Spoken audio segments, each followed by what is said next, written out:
छोटे मोटे अपराधियों के एक ग्रुप को एक रहस्यमयी काम दिया जाता है। उन्हें एक छोटी लड़की का अपहरण करके उसे एक सुनसान हवेली में पहुंचाना था। काम पूरा होने के बाद उन्हें लगा कि अब बस पैसे मिलेंगे और मामला खत्म हो जाएगा, लेकिन उनके मालिक ने एक नई शर्त रख दी। उसे लड़की की सिर्फ डिलीवरी नहीं चाहिए थी, वह चाहता था कि वे पूरी रात उस लड़की की निगरानी भी करें। बदले में इनाम बढ़ाकर $50 मिलियन कर दिया गया। इतनी बड़ी रकम सुनकर सभी तुरंत तैयार हो गए। मालिक उनके सारे फोन अपने साथ ले गया और हवेली छोड़कर चला गया। जब ऐना लड़की को देखने गई तो उसे कुछ अजीब महसूस हुआ। लड़की बहुत डरी हुई थी। उसकी मासूम बातें सुनकर ऐना को उस पर तरस आ गया। उसे लगा कि शायद लड़की को थोड़ा भरोसा दिलाना चाहिए, इसलिए उसने उसकी आंखों पर बंधी पट्टी खोल दी। ऐना ने मुस्कुराते हुए कहा कि वह उसे कोई नुकसान नहीं पहुंचाएगी, लेकिन जैसे ही ऐना वहां से जाने लगी, लड़की ने उसे आवाज दी। लड़की ने धीमी आवाज में कहा, मुझे तुम्हारे लिए बहुत अफसोस है। ये अजीब शब्द सुनकर ऐना के शरीर में सिहरन दौड़ गई। उसे समझ नहीं आया कि लड़की ऐसा क्यों कह रही है। वह तुरंत अपने साथियों के पास वापस गई और सारी बात बताई। उधर रिक भी किसी बात को लेकर परेशान था। उसे लग रहा था कि इस पूरे मामले में कुछ न कुछ गड़बड़ जरूर है। वह अकेले ही हवेली की जांच करने निकल पड़ा। तभी अचानक उसकी नजर उस लड़की से मिली। रिक घबरा गया और तुरंत अपना चेहरा कॉलर से ढक लिया। उसने जल्दी से पूछा कि क्या लड़की ने उसे ठीक से देखा है। डरी हुई लड़की ने कहा कि उसने कुछ नहीं देखा। मौका देखकर रिक ने उससे उसकी असली पहचान पूछी, लेकिन लड़की का जवाब सुनते ही उसके चेहरे का रंग उड़ गया। उसे पता चला कि लड़की का पिता कोई आम आदमी नहीं था, वह एक बेहद खतरनाक और बदनाम क्राइम बॉस था। अब सारी बातें धीरे धीरे समझ आने लगी थीं। शायद इसी वजह से मालिक ने उन्हें पूरी रात लड़की की निगरानी करने के लिए कहा था। संभव था कि लड़की को छुड़ाने के लिए लोग पहले से ही उनकी तलाश कर रहे हों। अपनी जान बचाने के लिए ग्रुप ने फैसला किया कि वे यहाँ से तुरंत भाग जाएंगे, लेकिन जब वे मुख्य दरवाजे तक पहुंचे तो उनके होश उड़ गए। दरवाजा बाहर से बंद था। अचानक हवेली की सारी खिड़कियां भारी स्टील प्लेटों से बंद होने लगीं। कुछ ही सेकंड में पूरी हवेली एक किले में बदल गई। अब उन्हें यकीन हो गया था कि वे किसी जाल में फंस चुके हैं। उन्हें नहीं पता था कि ये सब किसने किया है, लेकिन इतना साफ था कि कोई उन्हें यहाँ से बाहर नहीं जाने देना चाहता था। सच्चाई पता लगाने के लिए सभी अलग अलग दिशाओं में जांच करने निकल पड़े। तभी एक आदमी को हवेली के अंदर एक पुरानी पेंटिंग दिखाई दी। पेंटिंग में बनी लड़की बिल्कुल उसी हॉस्टेज जैसी दिख रही थी, लेकिन एक बात समझ से बाहर थी। वह पेंटिंग सैकड़ों साल पुरानी लग रही थी। वह इस अजीब खोज के बारे में बाकी लोगों को बताने ही वाला था। तभी उसे अपने पीछे किसी के चलने की आवाज सुनाई दी। वह मुड़ा, लेकिन वहाँ कोई नहीं था। कुछ देर बाद डीन भी आवाज सुनकर उसी जगह पहुंच गया। चारों तरफ बिल्कुल सन्नाटा था। उसे लगा शायद उसने बेकार में शक किया। वह वापस जाने ही वाला था, लेकिन जैसे ही उसने पीछे मुड़कर देखा, उसके पैरों तले जमीन खिसक गई। उसका साथी चुपचाप उसके ठीक पीछे बैठा हुआ था। मर्लिन को लगा कि वह मजाक करके उसे डराने की कोशिश कर रहा है। गुस्से में उसने उसे एक जोरदार लात मार दी, लेकिन अगले ही पल कुछ ऐसा हुआ जिसकी किसी ने कल्पना भी नहीं की थी। लात लगते ही उस आदमी का सिर धड़ से अलग होकर जमीन पर गिर गया। ये खौफनाक नजारा देखकर सबके होश उड़ गए। उन्हें समझ आ गया कि इस हवेली में कुछ बेहद डरावना उनका इंतजार कर रहा है। उस आदमी की हालत देखकर सबके रोंगटे खड़े हो गए। उसके शरीर पर बने घाव किसी इंसान के हमले जैसे बिल्कुल नहीं लग रहे थे। ऐसा लग रहा था जैसे किसी खूंखार जंगली जानवर ने उसे बेरहमी से फाड़ डाला हो। अब तक किसी को समझ नहीं आ रहा था कि आखिर इस हवेली में क्या चल रहा है। डर के कारण ग्रुप ने फैसला किया कि अब कोई भी अकेले जांच नहीं करेगा। सभी मिलकर इस रहस्य का पता लगाएंगे। तभी ऐना को अपने पीछे से किसी की आहट सुनाई दी। वह मुड़ी और देखा कि उसका एक साथी कुछ दूरी पर बिल्कुल स्थिर खड़ा हुआ है। उसके चेहरे पर अजीब सा डर और हैरानी दिखाई दे रही थी। ऐना को कुछ गड़बड़ महसूस हुई। वह धीरे धीरे उसके पास पहुंची, लेकिन जैसे ही उसने करीब से देखा, उसके पैरों तले जमीन खिसक गई। उस आदमी का चेहरा और गर्दन बुरी तरह फटे हुए थे। चारों तरफ खून ही खून फैला हुआ था। सबसे डरावनी बात यह थी कि वह इतने समय से उनके सामने खड़ा था और किसी को कुछ पता ही नहीं चला। घबराकर ऐना तुरंत एबिगेल के पास पहुंची। अब उसे जवाब चाहिए थे। उसने एबिगेल से पूछा कि क्या उसे इस हवेली के बारे में कुछ पता है। एबिगेल ने डरी हुई आवाज में कहा कि अगर उसने सब कुछ बता दिया तो उसे बहुत बुरा अंजाम भुगतना पड़ेगा। ऐना की सच्ची चिंता देखकर एबिगेल थोड़ा खुलकर बात करने लगी। उसने बताया कि रिक उसके पिता के लोगों में से एक है, लेकिन उसे यह नहीं पता कि इस पूरी योजना के पीछे असली मकसद क्या है। ये सुनते ही ऐना तुरंत रिक के पास पहुंची। उसने उससे सवाल करना शुरू कर दिया, लेकिन रिक ने उसकी बातों को गंभीरता से लेने के बजाय उसका मजाक उड़ाया। उसने ऐना को बेवकूफ कहा। उसका मानना था कि हवेली में जो भी अजीब घटनाएं हो रही थीं, उनका सीधा संबंध एबिगेल से था। रिक ने कहा कि अगर वे एबिगेल को खत्म कर दें तो सारे राज अपने आप सामने आ जाएंगे। माइक को भी उसकी बात सही लगी। वह तुरंत एबिगेल के कमरे की तरफ दौड़ पड़ा, लेकिन ऐना उसके पीछे पहुंच गई। उसने फौरन माइक की बंदूक छीन ली। आखिर उसने एबिगेल से वादा किया था कि वह उसे कोई नुकसान नहीं होने देगी। ये देखकर रिक का गुस्सा भड़क उठा। उसने अपनी बंदूक सीधे ऐना पर तान दी। कुछ ही सेकंड में पूरे ग्रुप के बीच तीखी बहस शुरू हो गई। उधर एबिगेल चुपचाप यह सब देख रही थी। अब उसका धैर्य पूरी तरह खत्म हो चुका था। उसने आराम से अपनी उंगलियां मोड़ी। अगले ही पल हथकड़ी उसके हाथों से निकल गई। किसी को समझ ही नहीं आया कि आखिर हुआ क्या है। जब तक सबका ध्यान उसकी तरफ गया, तब तक बहुत देर हो चुकी थी। अगले ही पल एबिगेल एक खतरनाक वैम्पायर में बदल गई और अचानक बिजली की रफ्तार से माइक पर झपटी। वह उसकी गर्दन में अपने दांत गड़ाने ही वाली थी। तभी रिक ने तुरंत गोली चला दी। गोली सीधे एबिगेल को लगी। वह जमीन पर गिर गई, लेकिन अगले ही पल जो हुआ उसने सबको दहशत में डाल दिया। एबिगेल धीरे धीरे फिर से उठकर खड़ी हो गई, मानो गोली का उस पर कोई असर ही न हुआ हो। डरी हुई एना अपना पुराना वादा भी भूल गई। उसने घबराकर लगातार गोलियां चलानी शुरू कर दी, लेकिन एबिगेल के चेहरे पर डर का नामो निशान नहीं था। ऐसा लग रहा था जैसे गोलियां उसे छू भी नहीं रहीं। अपनी जान बचाने के लिए सभी लोग वहां से भागे। उन्होंने किसी तरह एबिगेल को एक कमरे के अंदर बंद कर दिया। अब आखिरकार उन्हें सच्चाई समझ आ चुकी थी। वे किसी साधारण लड़की के साथ नहीं फंसे थे। एबिगेल एक वैम्पायर थी। अब उन्हें समझ आ गया था कि उन्हें इस हवेली में क्यों कैद किया गया है। बाहर निकलने का कोई रास्ता नहीं था, इसलिए उन्होंने फैसला किया कि उन्हें लड़ना होगा। जल्दी जल्दी सभी वैम्पायर की कमजोरियों के बारे में सोचने लगे। फिल्मों में उन्होंने लहसुन, लकड़ी के खूंटे और क्रॉस के बारे में देखा था। सुरक्षित रहने के लिए उन्होंने सब कुछ आजमाने का फैसला किया। सिर्फ एना को ये सब बकवास लग रहा था। उसे विश्वास नहीं था कि इतनी आसान चीजें किसी ऐसे राक्षस को रोक सकती हैं। लेकिन किसी ने उसकी बात नहीं सुनी। सब अपने अपने हथियार तैयार करने में लग गए। कुछ देर बाद हिम्मत जुटाकर वे फिर उस कमरे में पहुंचे, लेकिन अंदर का नजारा देखकर उनके शरीर सुन्न पड़ गए। एबिगेल कमरे के बीचों बीच खड़ी थी और वह अपने मरे हुए साथी की बिना सिर वाली लाश के साथ नाच रही थी। उसके चेहरे पर एक अजीब सी मुस्कान थी। यह दृश्य इतना डरावना था कि कोई भी आगे बढ़ने की हिम्मत नहीं कर पा रहा था। सब वहीं जमे रह गए। लेकिन एबिगेल बिल्कुल नहीं डरी। इस बार उसने खुद पहला कदम उठाया और अगले ही सेकंड वह शिकारियों की तरफ झपट पड़ी। अगले ही पल एबिगेल बिजली की रफ्तार से डीन पर झपटी। उसने डीन को गर्दन से पकड़कर हवा में उठा लिया। बाकी लोग उसे बचाने के लिए दौड़े। एक आदमी ने उसके चेहरे पर लहसुन फेंकने की कोशिश की, लेकिन एबिगेल ने बिना डरे उसे आसानी से नजरअंदाज कर दिया। यह देखकर रिक भी मदद के लिए आगे बढ़ा, लेकिन एबिगेल के एक ही जोरदार मुक्के ने उसे कई फीट दूर उछाल दिया। मौका देखकर माइक पीछे से उस पर टूट पड़ा। उसने एबिगेल को पकड़कर काबू में करने की कोशिश की, लेकिन उसकी ताकत इंसानों से कहीं ज्यादा थी। कुछ ही सेकंड में माइक भी जमीन पर जा गिरा। फिर एबिगेल ने माइक के गले में लटका हुआ क्रॉस पकड़ लिया। उसने उसे झटके से तोड़ दिया। इसके बाद उसके चेहरे पर एक डरावनी मुस्कान उभर आई। उसने टूटे हुए क्रॉस को माइक के सीने में घोंप दिया। माइक दर्द से चीख उठा। तभी रिक फिर से खड़ा हुआ। उसने लकड़ी का नुकीला खूंटा उठाया और एबिगेल पर हमला कर दिया, लेकिन एबिगेल ने उसका हाथ पकड़ लिया। अगले ही पल उसने वही खूंटा रिक की जांघ में घुसा दिया। रिक दर्द से तड़प उठा। हालात तेजी से बिगड़ते जा रहे थे। तीनों ने समझ लिया कि वे सीधे मुकाबले में उसे नहीं हरा सकते, इसलिए वे वहां से भाग निकले। हैरानी की बात यह थी कि एबिगेल ने उनका पीछा नहीं किया। वह बस खड़ी होकर उन्हें एक अजीब मुस्कान के साथ जाते हुए देखती रही। अब तक हुई घटनाओं ने एना को 3 बातें साफ समझा दी थीं। पहली, फिल्मों में दिखाई जाने वाली ज्यादातर वैम्पायर कमजोरियां झूठ थीं।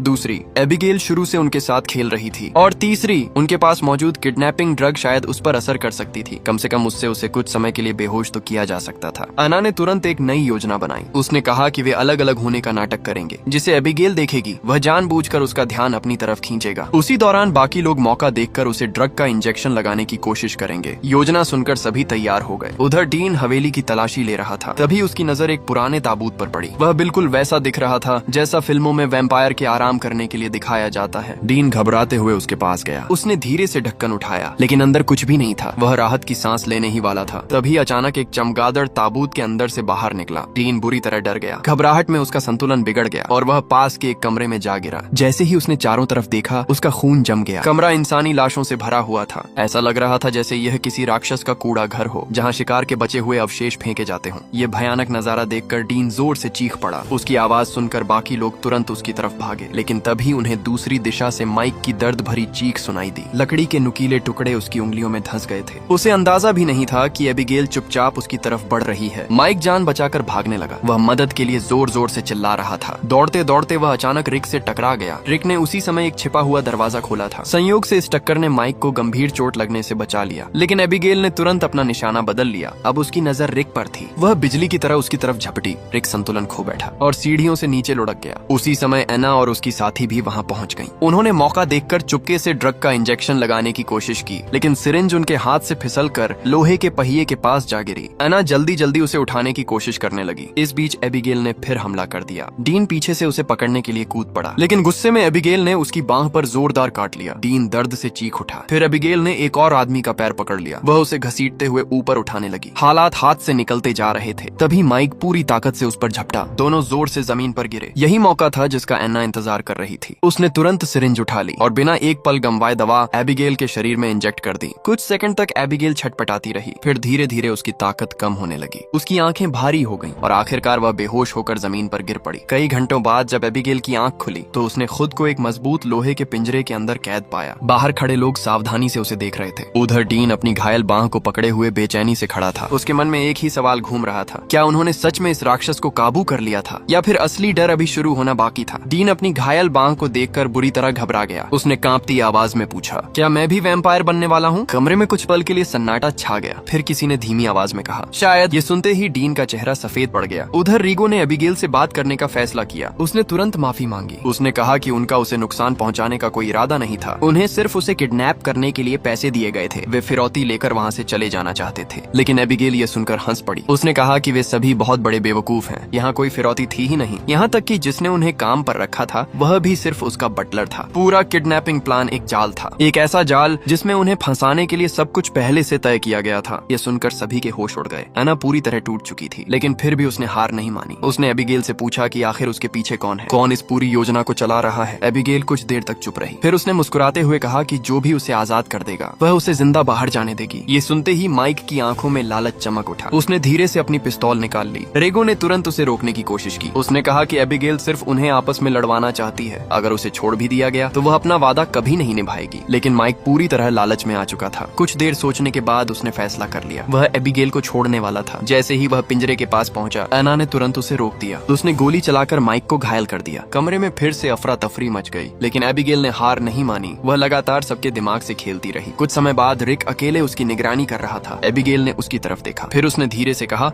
कि उसे हवेली से बाहर निकलने का रास्ता पता है। रिक पहले तो चुप रहा, लेकिन आखिरकार वह उसकी बात सुनने के लिए तैयार हो गया। एबिगेल ने बताया कि म्यूजियम के अंदर एक गुप्त दरवाजा है, दाईं तरफ लगे एक पुराने लेबल के पीछे। रिक को उम्मीद की एक किरण दिखाई दी, लेकिन जानकारी मिलते ही उसने अपना वादा तोड़ दिया। उसने एबिगेल को छोड़ने से साफ इनकार कर दिया। ये सुनकर एबिगेल जोर जोर से हंसने लगी। उसे मजा आ रहा था, मानो वह शुरू से ही इन सब के साथ खेल रही हो। उसी दौरान एना को एक मौका दिखाई दिया। उसने खिड़की पर लगे लकड़ी के तख्तों को तोड़ना शुरू कर दिया। कुछ ही सेकंड बाद बाहर की धूप कमरे के अंदर आ गई। जैसे ही सूरज की रोशनी एबिगेल के हाथों पर पड़ी, उसकी त्वचा जलने लगी, धुआं निकलने लगा। एबिगेल दर्द से चीख उठी। वह तुरंत भागकर कमरे के एक अंधेरे कोने में छिप गई। अब सबको उसकी एक असली कमजोरी पता चल चुकी थी, धूप। आना ने देर नहीं की। उसने रीगो को उठाया और वहाँ से निकलने का फैसला किया। बाकी लोग भी उनके पीछे दौड़ पड़े। सभी जानते थे कि फिलहाल सबसे सुरक्षित जगह वही होगी जहाँ सूरज की रोशनी पहुँच रही हो। इसलिए वे सीधे हवेली की लाइब्रेरी में पहुंचे। वहाँ बड़ी खिड़कियों से धूप अंदर आ रही थी। कुछ देर के लिए सभी ने राहत की सांस ली, लेकिन तभी डीन अचानक रुक गया। उसे जैसे कुछ याद आया हो। उसने धीरे धीरे अपना घायल हाथ धूप में रखा। सबकी नजरें उसी पर टिक गईं, लेकिन कुछ नहीं हुआ। उसकी त्वचा नहीं जली, उसका हाथ बिल्कुल सामान्य था। यह देखकर सभी ने राहत की सांस ली। कम से कम डीन अभी वैम्पायर नहीं बना था। उधर रीगो गुप्त दरवाजे की तलाश में लग गया। उसने म्यूजियम में जाकर हर कोना छान मारा, लेकिन काफी खोजबीन के बाद भी उसे कुछ नहीं मिला। तब सबको समझ आ गया, एबिगेल ने उनसे झूठ बोला था। वो बस समय बर्बाद करवा रही थी। अब स्थिति और भी खतरनाक हो चुकी थी। दिन ढल रहा था। सूरज हमेशा के लिए वहाँ नहीं रहने वाला था। जैसे ही रात होगी, एबिगेल फिर से आजाद होकर उनका शिकार शुरू कर सकती थी। तभी डीन को एक महत्वपूर्ण बात याद आई। उसे एहसास हुआ कि हवेली के अंदर मौजूद पुराने क्वार्ट्ज मैकेनिज्म का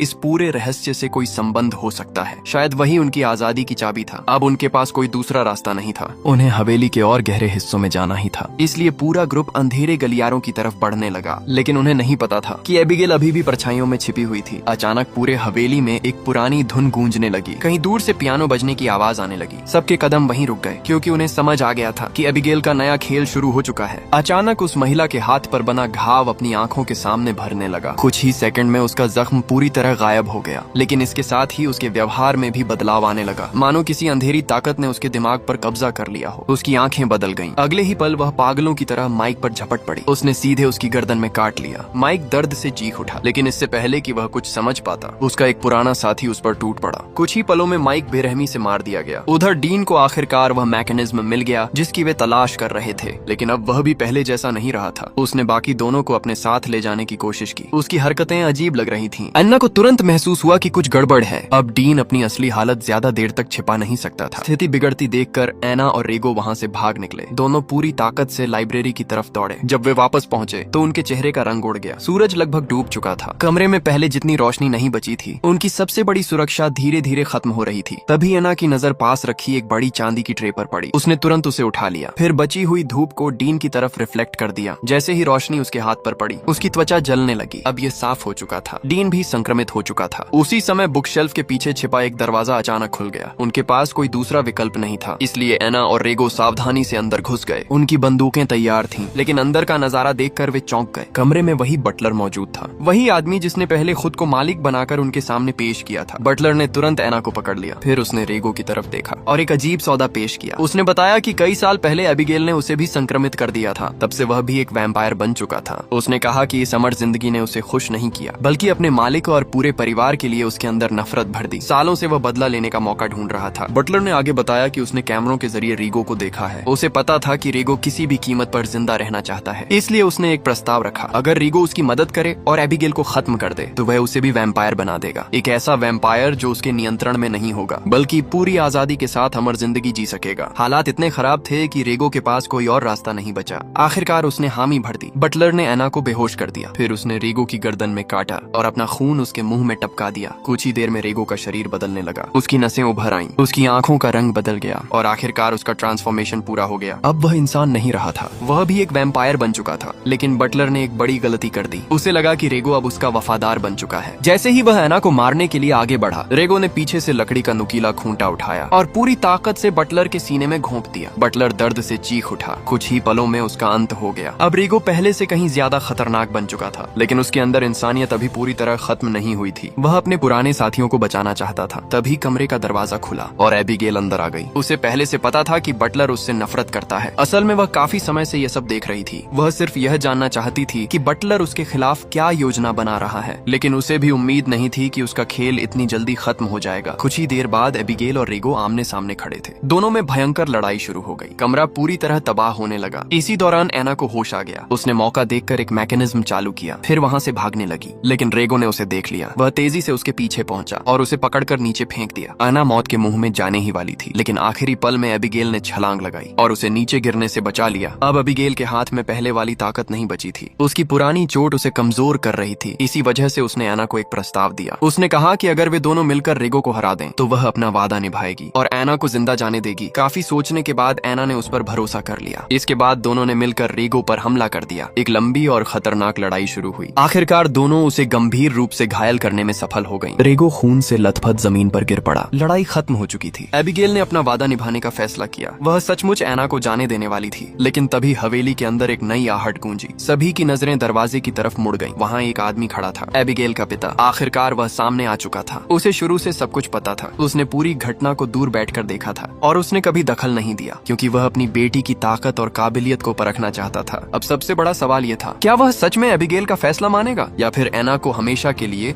इस परिवार का राज अपने साथ लेकर मरना पड़ेगा। लेकिन एबिगेल अपने पिता को रोक लेती है। वो कहती है कि एना ने उसकी जान बचाई है, इसीलिए उसका पिता एना को जाने देता है और आखिरकार एना इस नरक जैसी हवेली से बाहर निकल जाती है। अगर आपको ये फिल्म पसंद आई हो तो वीडियो को लाइक करें, चैनल को सब्सक्राइब करें और बेल आइकन जरूर दबाएं। मिलते हैं अगली शानदार फिल्म की कहानी के साथ। तब तक के लिए अपना ख्याल रखिए।